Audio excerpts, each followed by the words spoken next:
How could you? I trusted you with everything and you did this. 5 years ago, Kang Ji-hoon buried his wife. And today, he saw her alive, holding a child with his eyes. This is the story of how he destroyed his pregnant wife, how she faked her death to escape him, and how he spent everything he had to earn her back. The cemetery overlooking the Seoul skyline was a place of eternal silence. To Kang Ji-hoon, it felt like his penance. At 38, the CEO of Celestial Technologies had revolutionized the global tech industry. His wealth could rebuild cities, reshape markets, and command audiences with world leaders. But none of it could change the name carved into the granite headstone before him. Arya Thompson Kang. For 5 years, he had convinced himself he had been justified. Today, everything he believed was about to shatter, because the woman he buried 5 years ago was about to walk back into his life. Earlier that morning, Ji-hoon stood in his penthouse office, Seoul's glittering skyline stretching endlessly before him. Floor-to-ceiling windows framed a kingdom he'd built with ruthless precision. Celestial Technologies. From smartphones to AI systems, his company touched nearly every aspect of modern life. Yet as he fastened the platinum cufflinks on his custom Tom Ford suit, preparing for another obligation-filled day, he felt nothing but emptiness. 5 years had passed since the accident. 5 years since Arya's car went off Hanam Bridge during that terrible storm. Her body was never recovered. The Han River had swept everything away. They'd held a funeral with an empty casket. He'd stood in the rain, surrounded by mourners, unable to cry, because grief and guilt had tangled into something too complicated for tears. Back then, he had believed she betrayed him. The evidence had been devastating.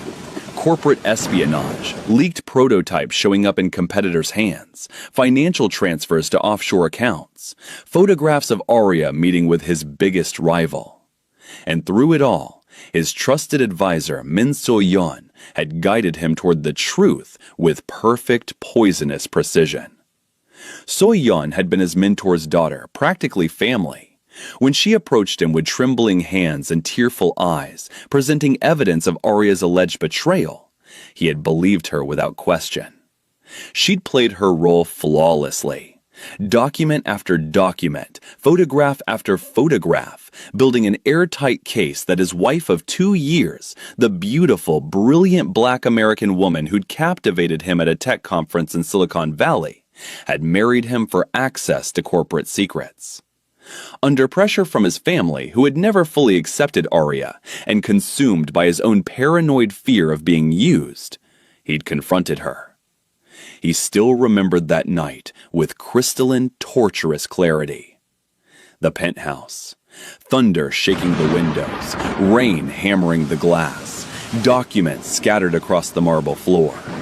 He had demanded explanations, expected panic, expected tears, expected confession. Arya had simply looked at him. Her warm brown eyes, eyes that once gazed at him with complete adoration, had filled with something far worse than anger. Disappointment. Heartbreak. The death of love in real time. She asked only one question. Ji-hoon, do you really believe I could do this to you? To us? He had answered with silence. Then she'd walked to their bedroom, packed a single bag, and left. No screaming, no begging, no defending herself. That was the last time he saw her. 3 days later, witnesses reported seeing her car swerve off Hanam Bridge during a typhoon. Police found her abandoned vehicle in the river. No body. After weeks of searching, she was declared legally dead. Ji-hoon had attended the funeral in a fog of complicated grief. How do you mourn someone you believed had betrayed you? How do you process losing someone you'd already pushed away? The truth came 8 months too late. A whistleblower from a rival company came forward with evidence of corporate fraud. An investigation unraveled a conspiracy that led directly to Min So-yeon. She had fabricated everything. The transfers were doctored, the photographs were manipulated. The leaked prototypes had come from So-yeon herself, who'd been selling secrets for years and needed a scapegoat. By the time Ji-hoon learned the truth, Arya was gone. Dead. He'd destroyed So-yeon's life methodically and without mercy. But revenge brought no peace. For 5 years he'd lived in a prison of regret. He visited Arya's memorial every week, built a foundation in her name, funded scholarships for young black women in STEM fields, donated millions. None of it brought her back. The Seoul International Convention Center blazed with lights and camera flashes. The annual Asia Tech Summit Charity Gala was the industry's most prestigious event. As founder and CEO of Celestial Technologies, Ji-hoon's presence was mandatory. He arrived alone, as always, in a black Maybach. Inside, tech moguls and venture capitalists networked beneath crystal chandeliers. Then he saw her. Min Soo-yeon stood across the ballroom in an elegant white gown, watching him. Even after everything, after her conviction, after her family's disgrace, after her release from prison 6 months ago, she had the audacity to appear at public events. The sight of her ignited fury in his chest. The woman who destroyed his life, who murdered his marriage, who killed his wife as surely as if she'd pushed her off that bridge herself. The moment Soo-yeon took a step toward him, Ji-hoon turned sharply to his assistant. "Bring the car around. Now." The assistant nodded immediately. Within minutes, Ji-hoon had slipped to a side exit into the cool autumn night. He needed air, needed space, needed anything to escape the suffocating weight of his own regret. Ji-hoon loosened his tie and breathed deeply, trying to steady himself. A woman knelt beside a small child. She wore a simple midnight blue dress, elegant without trying. A cardigan draped over her shoulders. Her back faced him as she gently adjusted the collar of the child's jacket. Something inside him constricted painfully. No, impossible. His mind was playing cruel tricks. He tried to look away. He couldn't. "Hold still, baby girl," the woman said softly. God, that voice. Warm, musical. A voice that had whispered his name in the darkness. A voice he'd heard in dreams for 5 years. Ji-hoon's heart stopped. His vision tunneled. The world narrowed to just her. Arya. Before he could speak, the little girl beside her giggled and squirmed playfully. "Mommy, can we go home? I'm sleepy." The child turned toward the light. Ji-hoon's knees nearly buckled. She couldn't have been older than 4. Soft curls framed her face in a beautiful halo. A little girl who looked like both of them, impossibly, beautifully real. Their eyes met, recognition flashed across her face. Without thinking, without hesitating, she stepped directly in front of the little girl, shielding her. The gesture pierced through him like a blade. She looked at him the way someone looks at a threat. He'd seen her disappointed. He'd seen her heartbroken.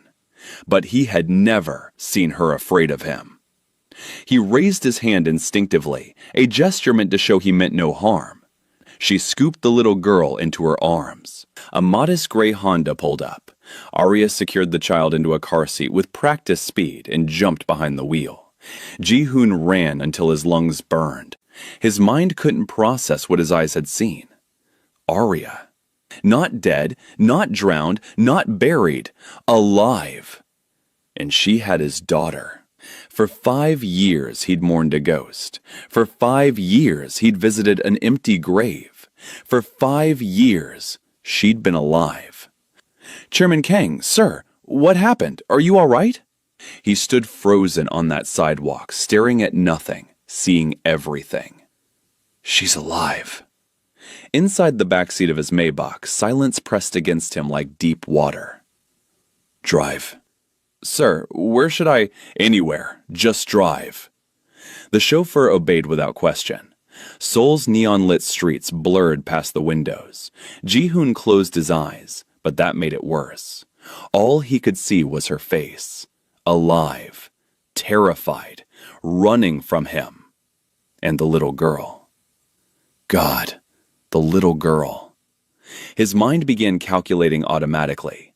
5 years since the accident. If Arya had been pregnant when she disappeared, the timeline aligned perfectly. She would have found out shortly after leaving, or maybe she knew during that final confrontation. What if she'd been carrying his child while he accused her of betrayal? The thought made him physically ill. He imagined her alone in some hospital, finding out she was pregnant, alone through morning sickness, alone through doctor's appointments, alone through labor and delivery, alone through sleepless nights and first steps and first words. While he mourned at an empty grave, she'd been raising their daughter, without support, without family, without him. And then the worst realization of all crashed over him. She'd faked her death. She'd found living as a ghost preferable to living as his wife, because he'd made her feel that unwanted, that unsafe, that disposable. For the first time in 5 years, Kang Ji-hoon broke. A sound escaped him, half sob, half gasp. His hands shook. His carefully constructed armor of guilt and professionalism cracked completely. He'd found her, and all she felt when she saw him was fear. He pulled out his phone with trembling hands. His voice was steady when his head of security answered. "I need footage from the convention center's main entrance, last 30 minutes. "Yes, sir." "There was a gray Honda sedan. I need the license plate, traffic cameras, GPS tracking. I need to know where that vehicle went." Ji-hoon's voice dropped to something raw and desperate. "Whatever it costs, whatever it takes, find her." Kang Ji-hoon possessed nearly everything a man could desire. Power, wealth, influence, innovation that changed the world. But for the first time in his life, he understood true desperation. He had found her. And this time, he would search every corner of the earth before he allowed her to disappear again. The days after the encounter crawled by with agonizing slowness. Ji-hoon barely slept, barely ate. He moved through board meetings like a machine, approving strategies he didn't hear, signing documents he didn't read.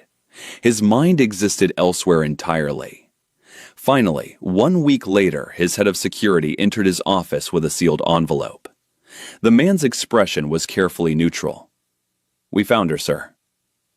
Ji-hoon's hand froze halfway to the envelope. For a moment, he couldn't move, couldn't breathe. 5 years of believing her dead. Inside was the life Arya Thompson Kang had built in the ashes of their marriage. Photographs spilled across his glass desk. Not society pages, not red carpet events from her years as his wife. Real life. Arya carrying groceries up the stairs of a modest apartment building in Busan, hours away from Seoul. Arya walking hand in hand with their daughter on the way to a preschool. Arya working behind the counter of a small community center, teaching coding classes to underprivileged children. Arya sitting alone at a kitchen table late at night, studying textbooks beneath the warm glow of a lamp. She looked different. The designer clothes were gone, replaced by jeans and simple sweaters. The jewels he'd given her, the diamonds, the platinum, the status symbols, had vanished. But despite the exhaustion visible in some photos, despite the weight of raising a child alone, she'd built a real life. Not the performance she'd lived as his wife, constantly trying to prove herself worthy to his family, constantly walking on eggshells in a world that saw her as an outsider. This was her, unapologetically, beautifully her. Ji-hoon forced himself to read the full report. She'd moved to Busan 4.5 years ago, worked multiple jobs initially, refused to use her degrees from MIT and Stanford, probably to avoid being found. Eventually found work at a community technology center, built a reputation teaching kids to code. lived simply, kept to herself, raised their daughter. Her name was Aria Ji-woo Thompson, with everything she had. She'd never touched the bank accounts he'd set up during their marriage, never claimed the settlement his lawyers tried to send, never used his name or connections, built everything from scratch with her own hands. Not because she had to, because she wanted nothing from him. She'd disappeared to build a life free from his judgment, his family's prejudice, his devastating betrayal. And she'd succeeded. Ji-hoon closed his eyes and let himself remember. The whispers at family dinner, the subtle insults hidden behind polite Korean phrases Aria didn't fully understand. She'd learned the language for him, studied the culture, tried so hard to belong. And they'd made sure she never felt welcome. Then Min So-yeon had used that isolation masterfully. A forged email here, a manipulated photo there, fabricated financial records, one carefully constructed lie after another. And Ji-hoon, instead of defending his wife, had believed the worst of her. He remembered the night he confronted her, the penthouse, the storm, her standing in the middle of their living room surrounded by his accusations. He saw it now. The exact moment her heart broke. The exact moment she gave up. Not just on their marriage, on him, on them, on everything they'd built. She'd nodded once, tears finally sliding down her beautiful face, and whispered, "I thought you knew me better than anyone." Then she'd packed a bag and walked out. Into a storm. Pregnant with his child, though he hadn't known. Heartbroken. Alone. And 3 days later, her car went off a bridge. Somehow she'd survived, and she'd let him believe her dead rather than face him again. She'd chosen death, or the appearance of it, over reconciliation. Because what he'd done to her, the betrayal of trust, the accusation without trial, the choosing of lies over love, had been unforgivable. But the truth was uglier. He'd murdered their marriage with his own hands, driven her to fake her own death, cost their daughter years with her father. And now, Aria's message was clear. Stay away. But he couldn't. Not anymore. Not when he knew the truth. Not when he had a daughter who didn't know his face. Not when the woman he'd loved more than anything was alive and within reach. He needed to see them, to see her, even if just from a distance. He needed to witness the life he'd destroyed, and somehow, the little girl wore bright yellow rain boots despite the clear sky, and she skipped more than walked, pointing excitedly at every bird and butterfly. Then a soccer ball escaped from a group of children and rolled directly toward Ji-hoon's bench. Ji-woo chased after it, her yellow boots splashing through a puddle.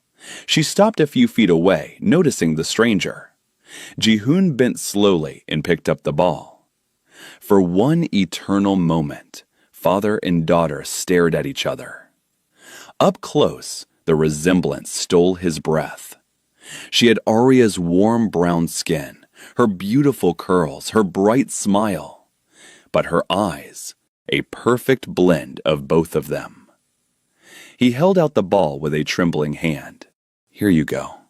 Ji-woo stepped forward, her head tilted curiously. "Thank you, mister. I'm Ji-woo.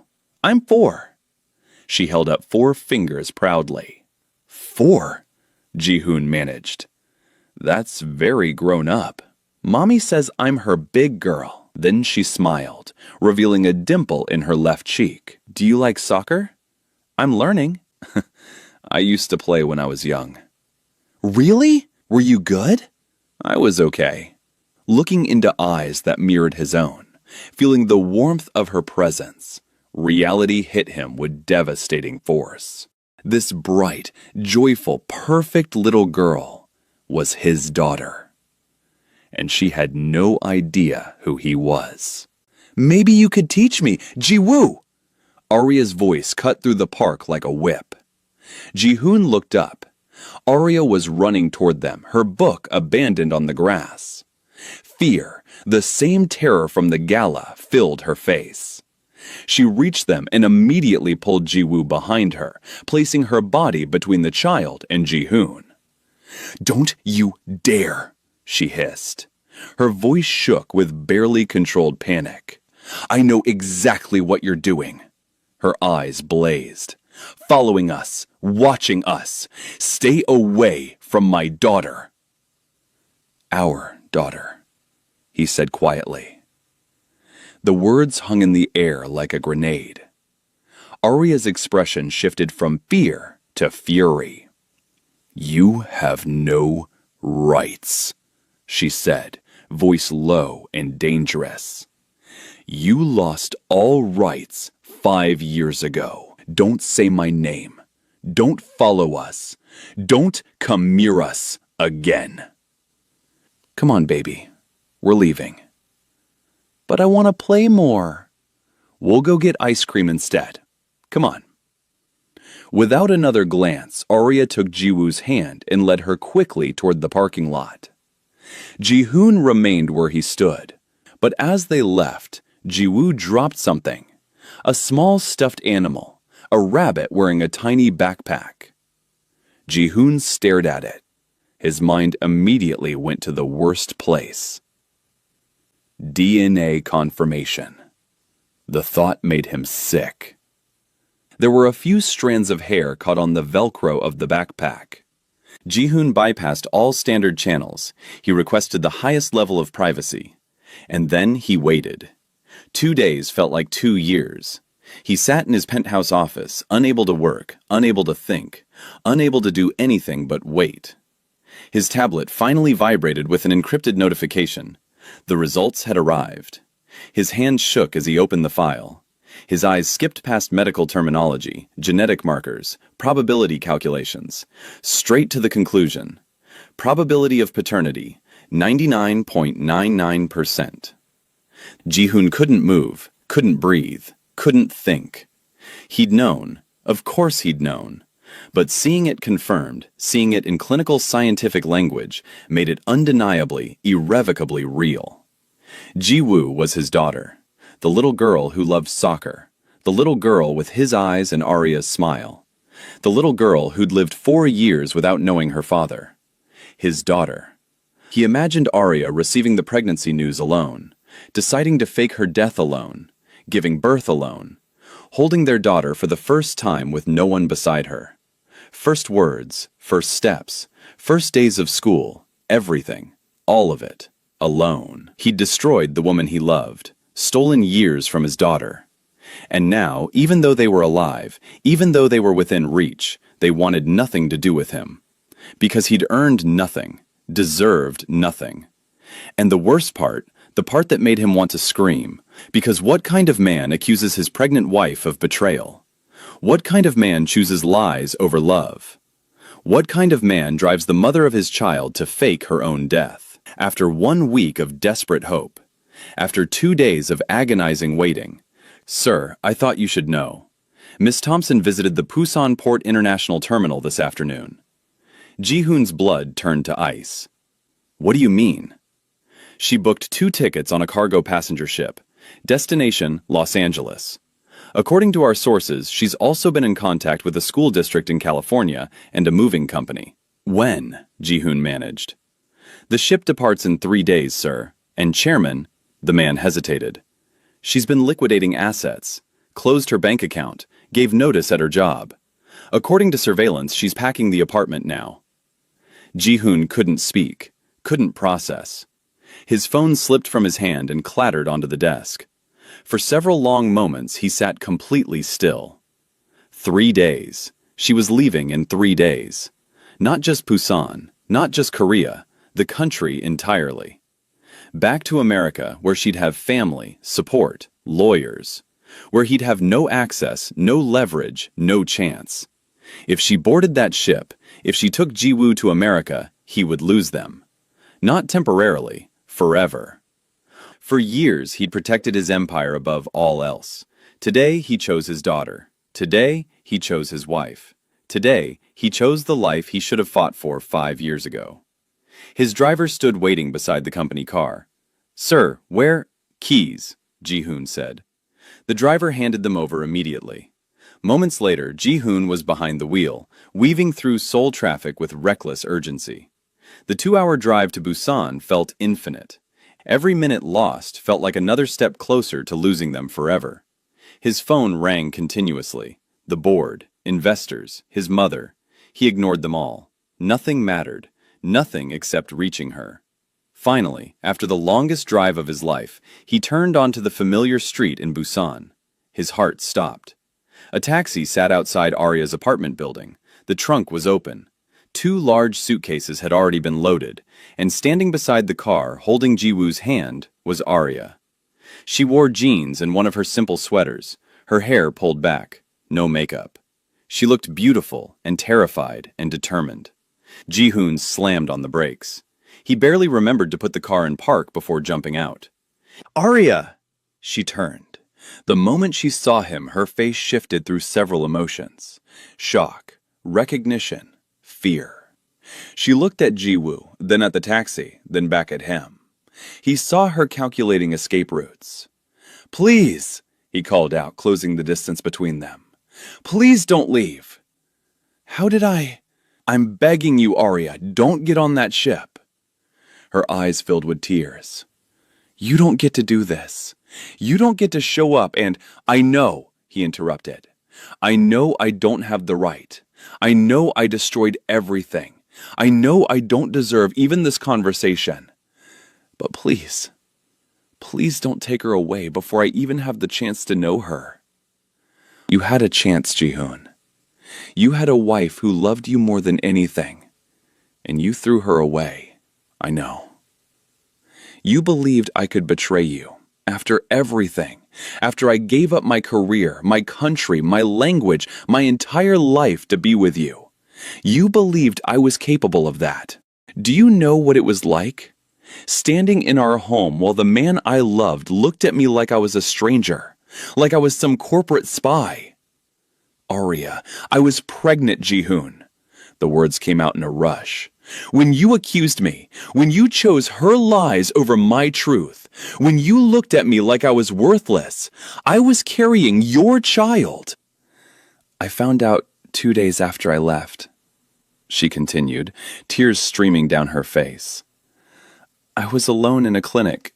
The doctor congratulated me, asked if the father was excited." She laughed bitterly. "The father thought I was a criminal." Ji-hoon's knees felt weak. Don't," she cut him off. "Don't apologize, because sorry doesn't fix it. Sorry doesn't give me back the months I spent terrified and alone. Sorry doesn't give Ji-woo the father she deserved from birth. Sorry is just a word." The little girl was watching them with wide, confused eyes, sensing the adult pain but not understanding it. The CEO who commanded billions, the man who just walked away from a $47 billion deal, on his knees on a Busan sidewalk. "I was wrong," he said. "About everything. I was wrong to believe So-yeon. I was wrong to doubt you. I was wrong to value my pride over your love. I was wrong to make you feel like you had to prove your worth. I was wrong to let my family treat you like an outsider. I was wrong to accuse you without trial. I was wrong to drive you to fake your death. I was wrong to cost our daughter her father. I was wrong about everything. You asked me that night if I really believed you could betray me. The truth is, I was terrified.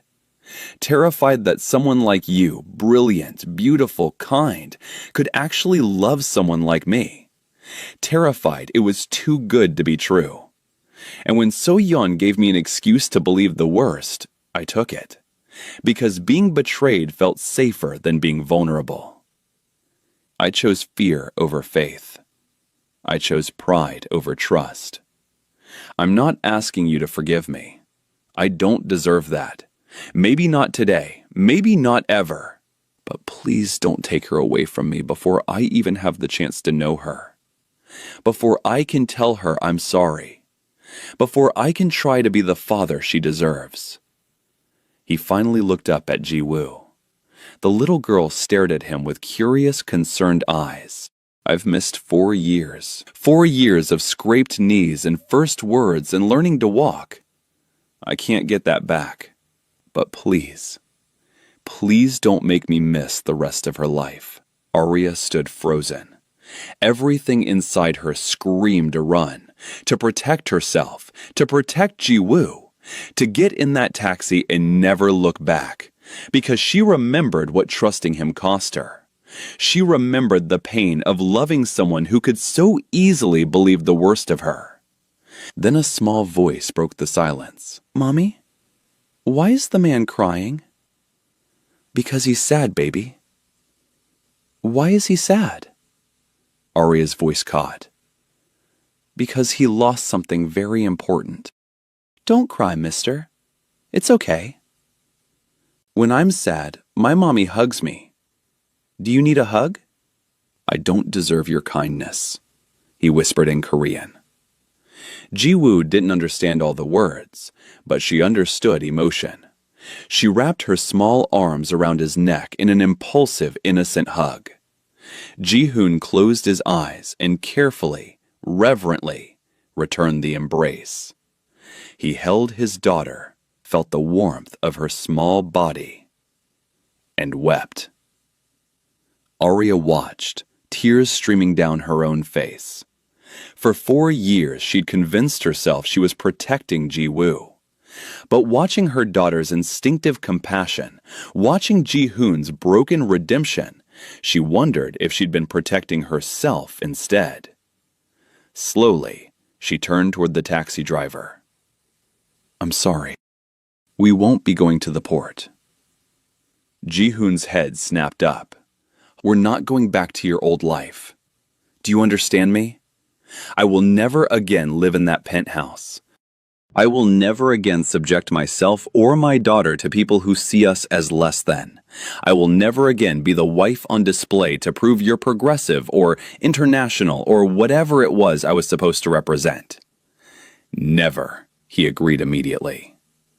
"I left all of that. I'll leave more if I have to." "If we do this," she continued, her voice trembling but firm, "we start from nothing. From scratch. You don't get to buy your way back into our lives. You don't get to throw money at this and call it fixed. You want to be Ji-woo's father? You earn it. Every single day. Anything you ask." "And you and me?" She met his eyes. "I don't know if that's possible. I don't know if I can ever trust you again the way I did. I don't know if love can survive what you did to it." "I know," he said quietly. "But if you give me the chance, I'll spend the rest of my life trying." For a long moment, Arya simply looked at him, at this man who'd destroyed her and was now offering everything to make it right. But looking at Ji-woo still wrapped in her father's arms, looking confused but happy, Arya made a choice, not for herself, not even for Ji-hoon, for their daughter. Because every child deserved the chance to know their father, if that father was genuinely willing to change. "One chance," she said finally. "You get one chance. And the moment you hurt her, I won't," he said with absolute conviction. "I swear on everything I have, I won't." Arya nodded slowly. Then she did something she never thought she'd do again. She reached out and gently brushed a tear from his cheek. "Then get up, Ji-hoon, and let's start from the beginning." Healing didn't happen overnight. Trust wasn't restored with apologies and tears. Love alone couldn't bridge 5 years of pain, betrayal, and separation. So Ji-hoon stopped trying to fix everything immediately. Instead, he showed up. Every single day he showed up. He moved to Busan, not to a luxury apartment, to a modest place in Ji-woo's neighborhood. He learned her schedule: school drop-off at 8 a.m., pickup at 3 p.m., soccer practice Tuesdays and Thursdays. At first, Arya only allowed supervised visits. 1 hour at the park, dinner at a family restaurant, always public, always with her present. Ji-hoon never complained, never pushed, never demanded more than she was willing to give. He learned fatherhood from scratch, bedtime stories in his awkward English-Korean mix that made Ji-woo giggle, braiding hair through a dozen YouTube tutorials, attending every soccer game and cheering too loudly, bandaging scraped knees, learning that chicken nuggets cut into stars tasted better than regular nuggets for reasons he'd never understand, losing imaginary battles to dragons and superheroes in playgrounds across Busan. And slowly, Ji-woo began to open up. Mr. Ji-hoon became Ji-hoon-shi became, after 3 months of consistency, one magical afternoon, Appa. When she called him that for the first time, casually, while asking him to push her on the swings, Ji-hoon had to turn away to hide his tears. Arya, watching from a nearby bench, cried too. With Arya, progress was slower, harder, more fragile, but it happened. He cut ties completely with anyone who disrespected her. When his mother demanded he stop this foolishness and return to Seoul, he respectfully told her she could accept his family or lose her son. She chose pride. He chose Arya. When business associates asked about the situation, he corrected them firmly. My wife and daughter, not a situation, my family. He attended therapy, individual sessions to process his guilt, his fear, his need for control. Family sessions where Arya finally felt safe enough to express her pain. The sessions were brutal. She didn't hold back, and he didn't defend himself. He listened, apologized, took responsibility, and proved, through action, that he was different. Months passed. Their new life wasn't built on luxury or status. It was built on ordinary moments. Morning coffee deliveries to Arya's new job at Busan National University's Computer Science Department. Quiet evenings after work, teaching Ji-woo Korean folktales. Burnt attempts at cooking Southern American food that left his kitchen in ruins and Arya laughing so hard she cried. Slowly, carefully, Arya watched the man she'd feared become someone entirely different. Not perfect, not without flaws, but present, consistent, safe, humble. And little by little, the walls around her heart began to lower. Not because she forgot, she would never forget, but because he gave her new memories to stand beside the painful ones. Beside him, Arya rested comfortably against his shoulder. No tension, no fear, just peace. Across the field, Ji-woo ran with a bright red kite dancing behind her, her laughter carrying on the wind. Arya raised an eyebrow. I wonder where she gets that from. Her mother, obviously. Obviously. They both laughed. Suddenly, the kite crashed into the grass. Ji-woo stared at it for exactly 2 seconds. Appa! She abandoned the kite and sprinted toward them. Appa, did you see? I flew it so high! Ji-hoon dropped to one knee just in time to catch her in his arms. Ji-woo giggled as he spun her around. The sound filled the entire park, filled his entire heart. Kim Ji-hoon finally understood something that had taken him 38 years to learn. Success wasn't measured in acquisitions or market dominance. It wasn't counted in billions or technology patents. Those things could vanish overnight. But this, the warmth of his daughter's arms around his neck, the trust slowly rebuilding in Arya's eyes, the quiet peace he once thought he'd destroyed forever. This was wealth. This was legacy. This was everything. After losing everything, after mourning a ghost, after discovering the truth too late, after earning back what he'd destroyed, he finally understood what mattered most. Family, love, forgiveness. and the precious, undeserved grace of a second chance. If this story touched your heart, please like this video and subscribe to Afro-Korean Studio. Tell us in the comments, do you believe love can survive betrayal? Can trust be rebuilt? Share your thoughts below. Please share your thoughts in the comments.